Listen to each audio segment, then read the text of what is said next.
আমরা জানি আল্লাহ এক, কিন্তু অনেকেই প্রশ্ন করেন, কুরআনে কেন আল্লাহ কখনো বলেন আমি, আবার কখনো বলেন আমরা? আসলে যখন আল্লাহ বলেন আমি, তখন তার একত্ব বোঝানো হয়। যেমন, আমি আল্লাহ, আমার বাইরে কোনো উপাস্য নেই।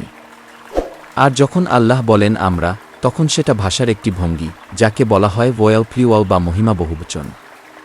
রাজা বাদশাহ ও নিজেদের সম্মান বোঝাতে বলেন আমরা আদেশ করছি। তাই আমরা কিতাব নাজিল করেছি, এর মানে আল্লাহ একাধিক নন, বরং তিনি এক ও অদ্বিতীয়, আর এই শব্দের মাধ্যমে তার মহত্ব, শক্তি ও সম্মান প্রকাশ পায়। আল্লাহ এক, অদ্বিতীয়।